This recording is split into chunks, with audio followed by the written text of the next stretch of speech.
This is Don Brown, and I'm honored to say a few words as we celebrate the 250th birthday of the United States of America, the greatest nation that the good Lord has ever planted on the face of the earth.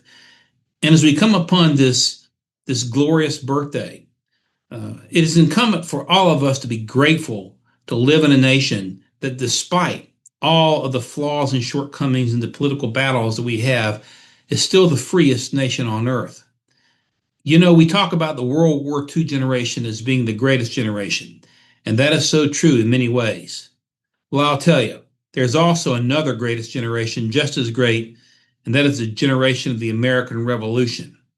Winston Churchill once famously said, as he took over the prime ministership of Great Britain during World War II in some of the darkest days of the Commonwealth, he said that I have nothing to offer but blood, toil, tears, and sweat. And that was true then, but that was perhaps even more true in 1776 for George Washington and the ragtag group known as the Continental Army. We stop and think about the miracle of the birth of this republic. Think about this: a ragtag group of farmers and blacksmiths and merchants coming together under a general who had been appointed by the Continental Congress, where there had been no military training, going against the greatest military empire in the world, that being of Great Britain.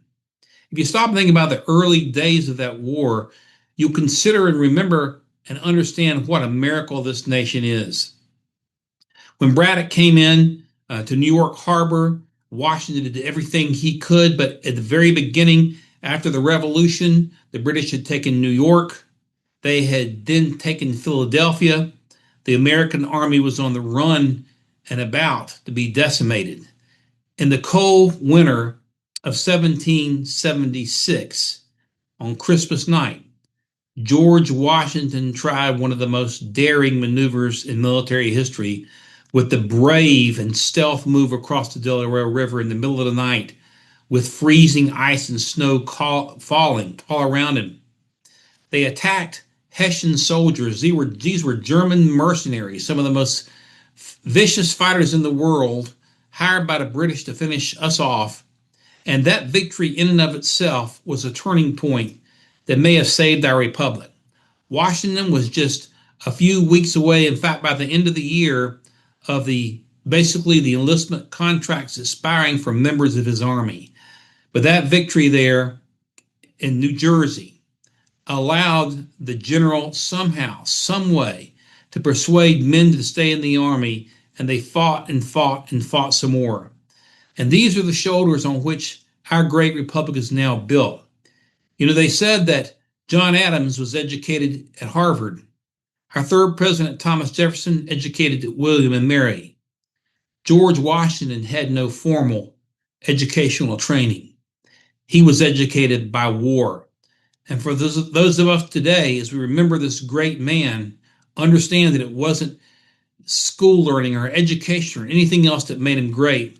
He was great by a faith in God, a faith in his vision, and a determination at all costs to do everything he could to keep this fledgling baby republic together. In the years that have passed, America has become, as Ronald Reagan said, a shining city on a hill. And now the question is, what are we going to do with this freedom, with this constitutional republic that has been built on blood, toil, tears, and sweat from generation to generation, to 400,000 men lost, men and women lost in World War II, to over 50,000 lost in Vietnam, and on and on and on. What are we going to do with this gift? I say, let's look to our beginnings and understand that this great constitutional republic, Article 4, Section 4, this Constitution gives the United States a republican form of government. That this constitutional republic is a precious gift which we are to defend and stand for, and understand that we have been built on the pillars of a Judeo-Christian foundation. A nation that turns to God is a nation that will survive.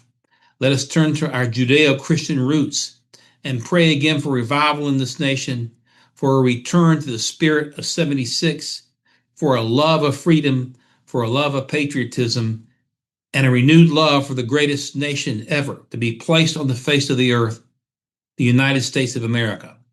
Again, this is Don Brown. Thank you all, and God bless America.